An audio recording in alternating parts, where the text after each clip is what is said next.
Le Seigneur soit avec vous. Évangile de Jésus-Christ selon saint Luc. Gloire à toi, Seigneur.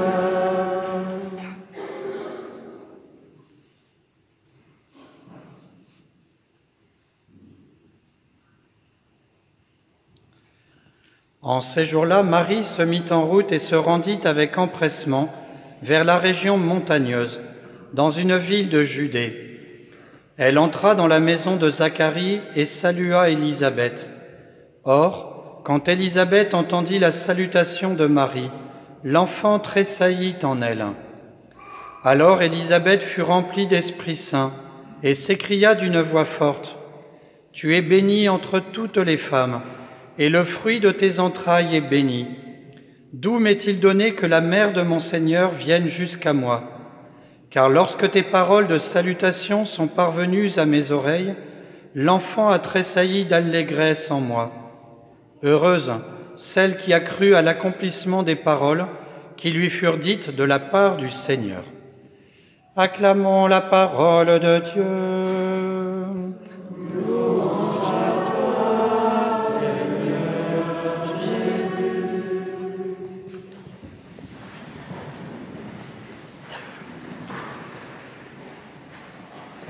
Au nom du Père et du Fils et du Saint-Esprit. Amen.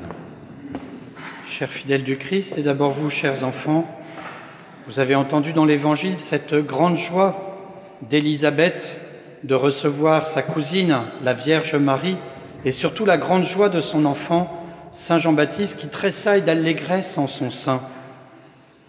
Dans le cœur de chaque personne, il y a toujours une joie cachée, une joie qui peut se révéler, c'est celle de recevoir Jésus lui-même.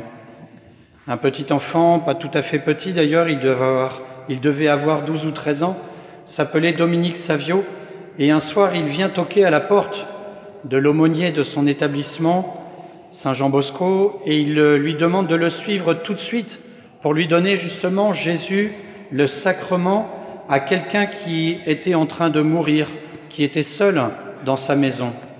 Et Dominique Savio est convaincant, emmène Saint Jean Bosco, lui fait jaillir plusieurs rues et puis un escalier et un palier, et le fait rentrer dans une chambre de quelqu'un qui était là, isolé, seul, en pleine nuit et qui souffrait l'agonie. Et Saint Jean Bosco a donné ce que personne d'autre ne peut donner, Jésus lui-même, parce qu'il était prêtre.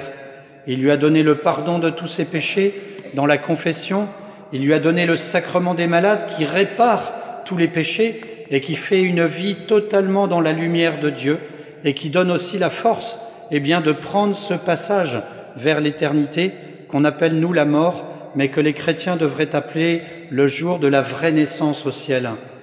Et puis il a reçu l'Eucharistie, Jésus lui-même, qui fait que Jésus, en lui, l'a mené jusqu'à son Père.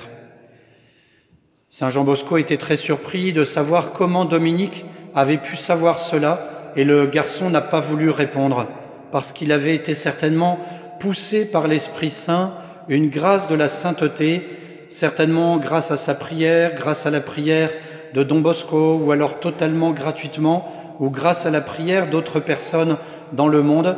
Tout cela, nous le saurons à la fin des temps, lorsque notre Seigneur nous présentera tout ce plan d'amour sur toute l'humanité et le rôle de chacun.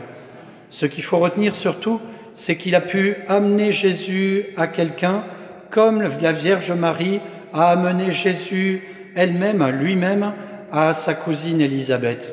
Et nous allons venir aux différentes messes ou à une des messes de la paroisse pour recevoir Jésus tout petit dans la crèche, tout petit dans mon âme, mais en même temps cette petitesse, c'est toute sa puissance qui nous transforme.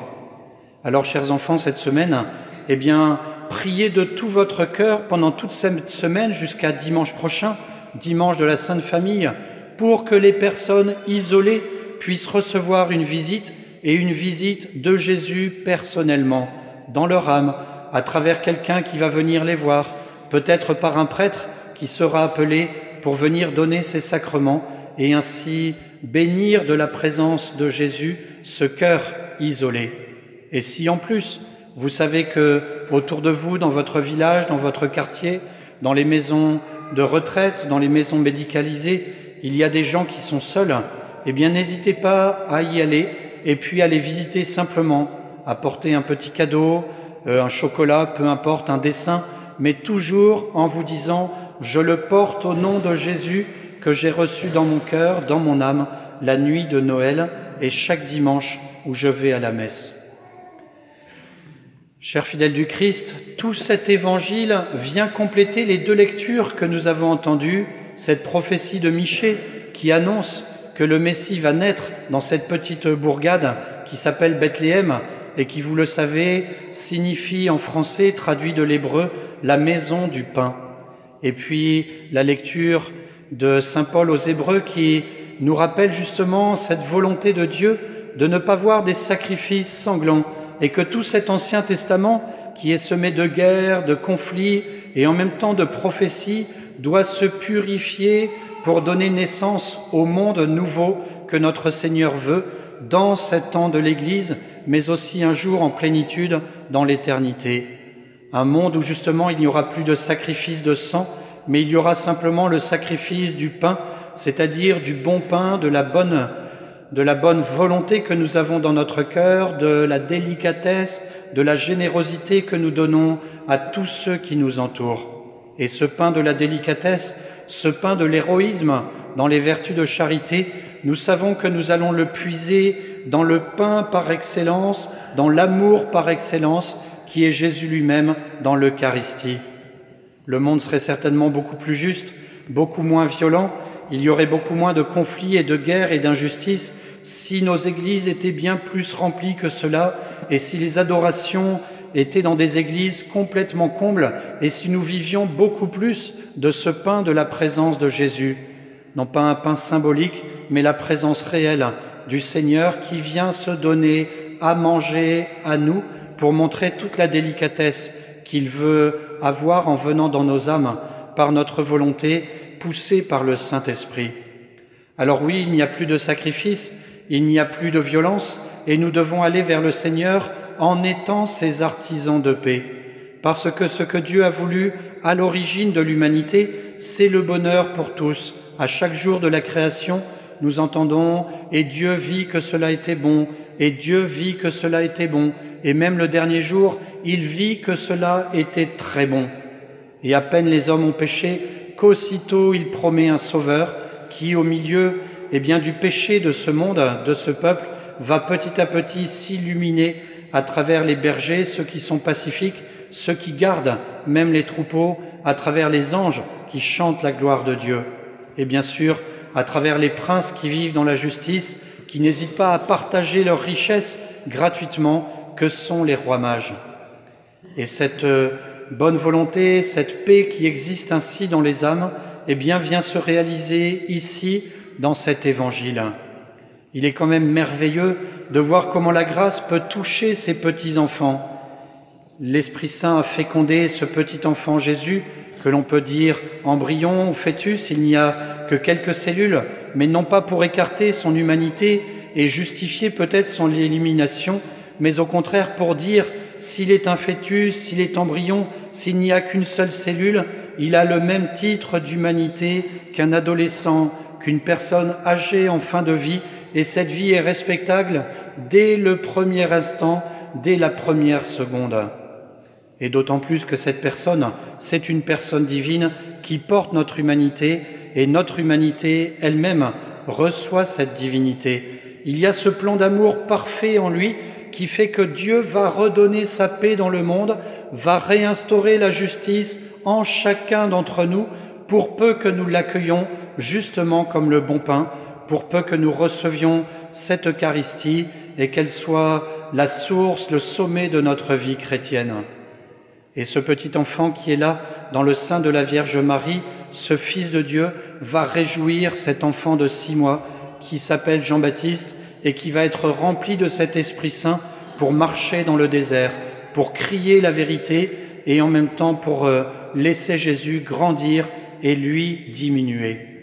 Saint Jean-Baptiste est ainsi le plus grand des prophètes parce qu'il va vivre encore 3 mois en présence de Jésus, puisque la Vierge va vivre 3 mois, dont nous ne savons rien, si ce n'est qu'en devinant, en contemplant, nous imaginons que c'est la vie quotidienne de toute famille.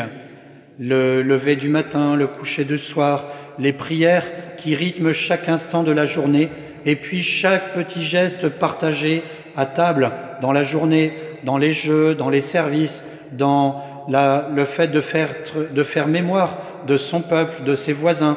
Dans toutes ces paroles, Jésus sera présent au cœur de Marie, d'Élisabeth, de Jean-Baptiste et du coup de tout son peuple. Alors demandons à notre Seigneur de bien comprendre cette grâce et ainsi d'être toujours cet instrument de paix. Le pape, dans l'exhortation que vous avez certainement lue, que certains groupes de parents étudient semaine après semaine, nous dit que le commandement de la béatitude de la douceur est vraiment impératif pour nous, pour que justement, lorsqu'il y a de la violence, de l'injustice, comme Jean-Baptiste, nous répétions fermement la vérité, le respect de toute vie humaine, la juste répartition des biens, le respect de la création, l'attention à chaque personne, et de désigner quelquefois le mal du doigt, comme le dit saint Jean-Baptiste, même si nous sommes menacés dans notre honneur ou dans notre confort.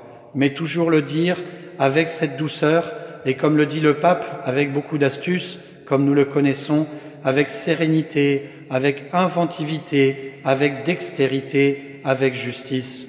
Si nous prions, notre Seigneur nous donnera forcément ces grâces. Le Saint-Esprit viendra en nous, nous serons habités par Jésus et nous marcherons ainsi dans la sainteté du Seigneur pour transmettre cette sainteté à ce monde d'aujourd'hui.